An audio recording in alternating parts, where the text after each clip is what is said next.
Bad news for Wakanda Forever, the sequel to Black Panther, the single greatest film ever made. And if you disagree with that, you are a racist and you are very toxic. And as you can see right here with Wakanda Forever, 86%, that means 14% of those critics are automatically racist. And there's no discussion to be had. If you disagree with that, you're a racist. That's how the conversation goes with this film and this film franchise, because welcome to social justice. Now, I didn't have a problem with the first Black Panther movie. I thought it was fine. I had a problem with the discussion surrounding it and how they weaponize everything and how they pretended that it was the first film ever made with black people, because that's what they do. That's what the shill media does out there. And now you have Wakanda Forever, which they hid the reviews. They wouldn't lift the embargo until just a day or two before the film releases. And now it's here. It's upon us. And pretty bad news leading into it.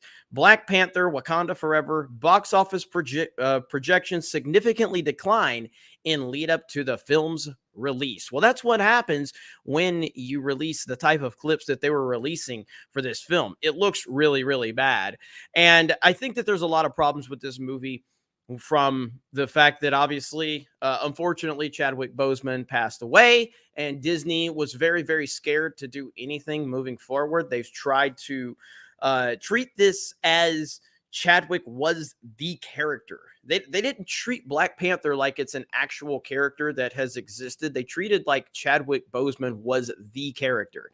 And that's what happens when you build things around identity politics. They didn't want to be accused of being racist or anything like that.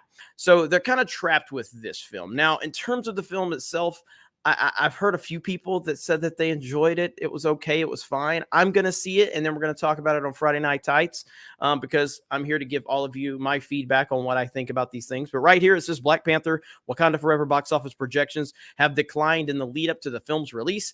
The box office projections for Marvel Studios' upcoming Black Panther, Wakanda Forever significantly declined leading up to the film's release on November 11th. Box office tracking website Box Office Pro originally predicted on October 14th the film would earn in its opening weekend anywhere from $180 to $225 million. They also predicted it would gross a total anywhere between $445 million and $590 million for its entire domestic run. That's going to be tough for your entire domestic run. I don't see that one at all. However, those projections have significantly declined in the Box Office Pro's most recent projections for the film as we get closer to the film's release on November 4th. They predicted the film will earn anywhere between 170 and 205 million on its opening weekend. Not only were the opening weekend projections lowered, but so was the total domestic gross. It declined to anywhere between 435 and 534. That's just domestic? I don't know, man. Again, I don't know how to read the MCU, because obviously Black Panther was a massive success. Massive success. You can't take that away from the film. You can argue as to how that happened, but it doesn't matter. It still happened. People did go out and see it, and it did have an impact. But I recently talked about Thor: Love and Thunder and how I thought that movie was going to just blow up at the box office. I thought it was going to be huge.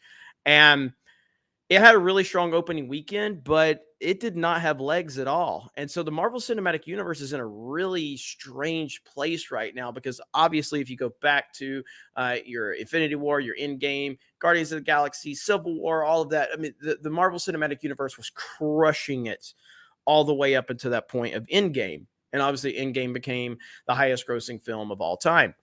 But since then, Marvel has been in such a bad place with the MCU that our good buddy over at Nerdrotic, Gary, coined the MCU, and accurately, by the way. But it's nothing is interesting to the general audience anymore. And I think they've really hurt the Marvel Cinematic Universe. Can it recover? Of course it can recover. Can Black Panther, Wakanda Forever be a success? Of course it can. But I go back to Thor: Love and Thunder. I was convinced that that movie was going to be $1 billion film, and it wasn't. Just like Doctor Strange 2 wasn't $1 billion film. So the Marvel Cinematic Universe is not hitting the levels that it once was. So I guess time will tell. But Wakanda Forever, I mean, the clips don't look great to me, but I am at least looking forward to seeing the movie so I can give you guys my feedback and we can have a discussion about that on Friday Night Tights. But I don't know, man. It just seems like the anticipation and the enthusiasm is not there. And clearly, if Chadwick Boseman was still with us, I think that would probably be a little bit different. But they have really this has been a strange marketing and development of this movie. So time will tell. You guys let me know your thoughts in the comments below. I apologize for the lack of content, but we're going to get back on it here on Geeks and Gamers. So thank you guys for the support. Appreciate you. Have a great day, and we will talk to you later.